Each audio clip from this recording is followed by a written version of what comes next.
동시조합장 선거를 앞두고 경찰이 도내 한 축협의 사전 선거운동 혐의를 조사하고 있습니다.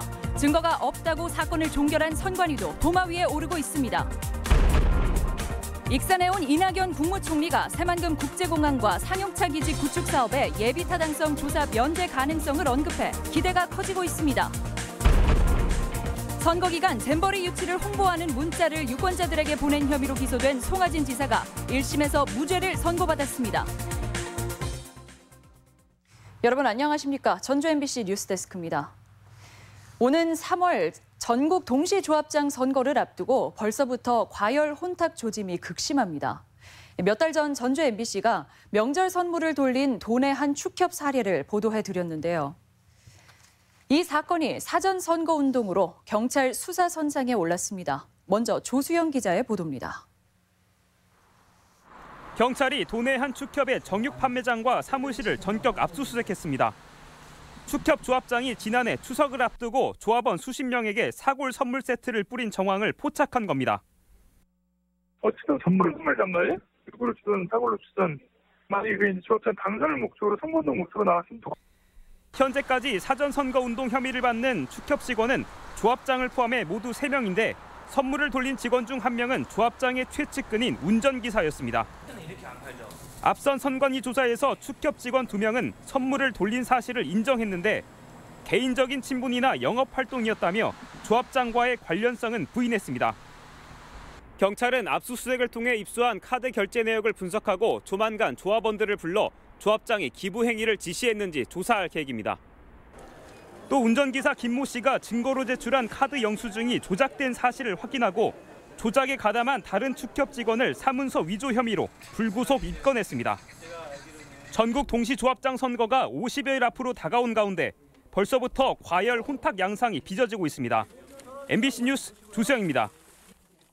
이번 사건은 애초에 선거관리위원회가 접수했던 사건이지만 선관위는 증거가 없다며 사건을 종결해버렸습니다.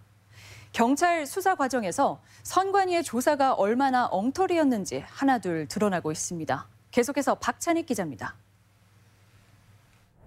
전북 선거관리위원회가 축협 직원들이 사골 세트를 돌린 사건을 접수한 것은 추석 명절이 지난 10월쯤입니다. 조사가 시작되자 조합장 최측근인 운전기사는 사골을 외상으로 샀다며 자신의 카드 영수증을 증거로 제출합니다.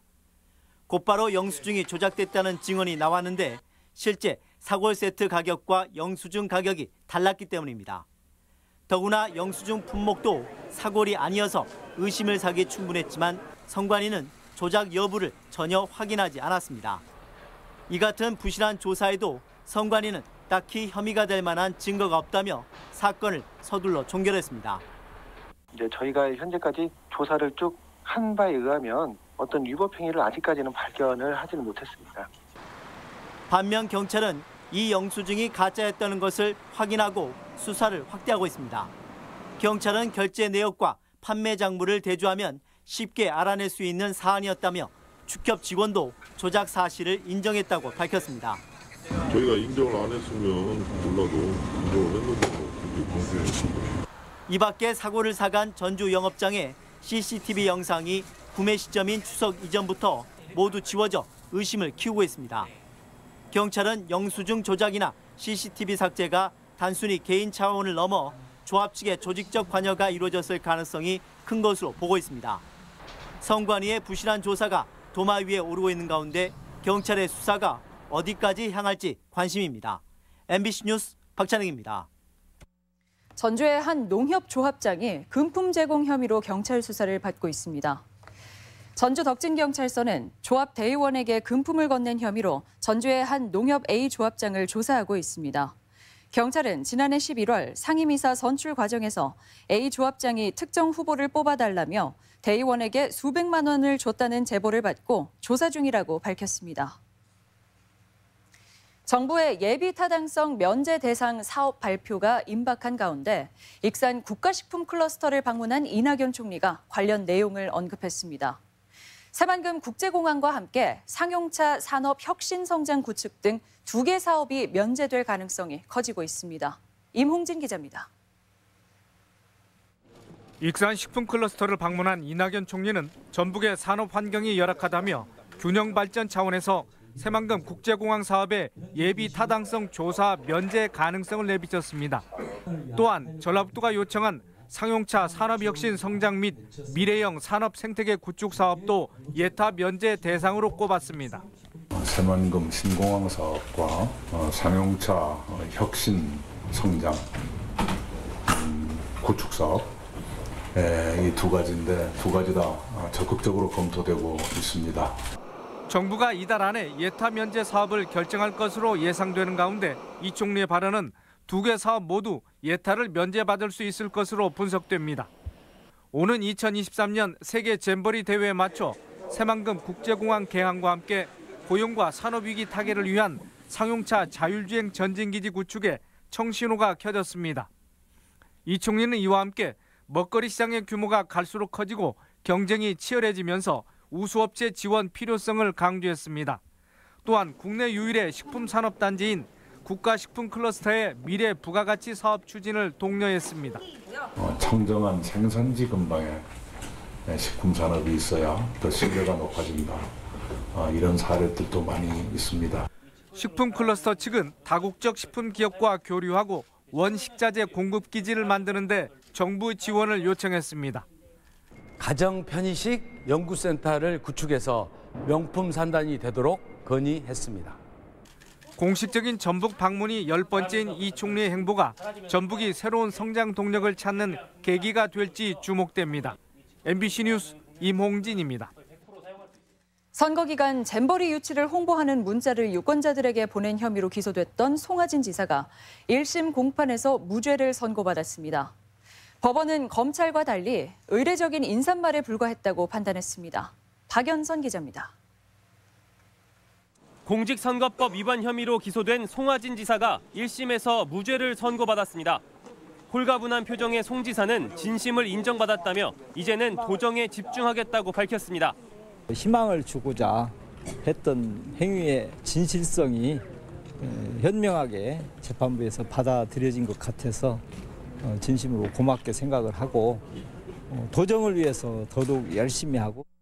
송 지사는 지방선거를 앞둔 설명절 세계 잼버리 대회 유치를 홍보하는 문자를 유권자 40만 명에게 보낸 혐의로 기소됐고 검찰은 벌금 150만 원을 구형했습니다. 하지만 법원은 문자 메시지의 맥락을 봤을 때 치적 홍보가 아닌 인사말에 불과하다고 판단했습니다.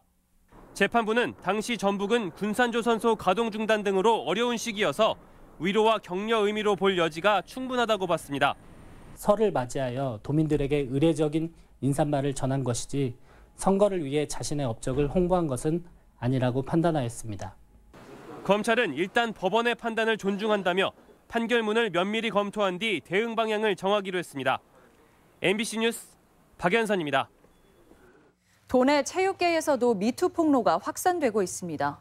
전라북도 역도연맹에 따르면 전북 최고 역도팀에서 남자 선수가 여자 코치에게 성추행을 당했다는 민원이 제기돼 학교가 자체 조사를 벌였고 가해 코치는 이미 다른 학교로 전출한 것으로 알려졌습니다. 전주 MBC가 보도한 대안 없는 시외버스 노선 감축에 대해 도의회가 대책을 요구했습니다. 최영일 도의원은 버스 회사들이 운전기사 부족을 이유로 지난해에만 도내 시외버스 노선 240개 가운데 17.5%인 42개 노선의 운행 횟수를 줄이거나 폐지했다고 밝혔습니다. 최 의원은 이들 노선은 농어촌 지역의 고령자와 학생들이 주로 이용하는 만큼 도 차원의 대책을 촉구했습니다. 군산에 전기차, 자율주행차 관련 단지가 조성될지 주목됩니다. 이상직 중소기업진흥공단 이사장은 오늘 군산에서 기업인들을 만나 중진공 정책 자금으로 전기, 자율주행차 협동화 단지 조성을 지원하겠다고 밝혔습니다. 군산 경제인들은 GM 군산공장 폐쇄 이후 다양한 방식의 자동차 산업 회생 방안을 모색 중입니다. 오늘의 간추린 뉴스입니다. 국립공공의대 설립에 공감대를 확산하기 위한 토론회가 국회에서 마련됐습니다. 이 자리에서 이용호 의원과 전라북도, 남원시는 낙후 지역의 의료 현실을 극복하기 위한 공공의료대학원의 필요성을 재확인했습니다. 전주시의 1000만 그루 정원도시 조성에 조경 전문가가 참여합니다. 전주시는 전국 최초로 도시녹지 조성과 조경 설계를 담당할 총괄 조경가 제도를 도입하고 총괄 조경가에 최신현 씨를 위촉했습니다. 전북은행 행장에 임용택 현 행장이 다시 선임됐습니다. JB금융지주는 지난 4년간 행장을 역임하며 최대 실적을 경신한 임용택 현 행장을 제13대 전북은행 행장으로 최종 확정했다고 밝혔습니다. 원광대학교는 등록금 심의위원회를 열어 학부모의 부담을 덜기 위해 올해 등록금을 동결하기로 최종 결정했습니다. 원광대학교는 올해로 11년째 등록금을 인하하거나 동결했습니다. 간추린 소식이었습니다. 전라북도 지역은 오늘 초미세먼지 평균 농도가 세제곱미터당 55 마이크로그램으로 나쁨 수준에 머물렀고 익산에는 주의보가 내려지는 등 대기 오염이 심했습니다. 기상청은 내일 밤부터 한 차례 비나 눈이 내린 뒤 기온이 떨어지면서 대기질도 나아질 것으로 전망했습니다. 도내 의료기관에서 발생하는 폭행 건수가 적지 않은 것으로 나타났습니다. 이병철 도의원은 최근 3년간 도내에서만 124건의 응급의료 방해 신고가 접수됐고 특히 지난 2017년에는 이 가운데 반이 넘는 65건의 신고가 몰렸다고 밝혔습니다. 하지만 처벌은 5건에 불과해 이 의원은 범죄 예방을 위한 경비원 배치 등을 촉구했습니다. 자치단체들이 저출산, 고령화에서 벗어나기 위한 다양한 정책을 도입하고 있습니다. 진안구는 올해부터 결혼장려금 제도를 신설해 1년 이상 거주한 청년이 결혼하면 결혼 후 3회에 걸쳐 500만 원을 지급하기로 했습니다. 장수군 역시 3년에 걸쳐 1,000만 원의 결혼장려금을 지급하기로 했으며 무주군은 지난해 5월 첫 수혜자가 나와 500만 원을 받았습니다. 음주 사고를 낸 교통경찰관에게 윤창호법이 적용되지 않을 전망입니다. 경찰은 음주 사고를 낸 완산경찰서 A순경이 인명피해까지 낸 건 아니라며 가중처벌은 불가능하다고 밝혔습니다. A순경은 지난 17일 전주의 한 도로에서 혈중 알코올 농도 0.064%의 음주 상태로 운전을 하다 화물차를 들이받았습니다. 익산경찰서는 미사 시간 성당에 주차된 차량에서 물건을 훔친 35살 A씨를 절도 혐의로 불구속 입건했습니다. A씨는 지난 13일 오전 익산시 함여릅의 한 성당 주차장에서 문이 열린 차량에서 수십만 원 상당의 금품을 훔친 혐의를 받고 있습니다. 완주군이 오래된 주민등록증을 재발급합니다. 완주군은 주민등록증 발급 일자가 지난 2006년 11월 이전인 경우나 등록증 훼손 또는 주소 변동 이력란이 부족한 경우 무료로 재발급한다고 밝혔습니다. 전북권 뉴스였습니다.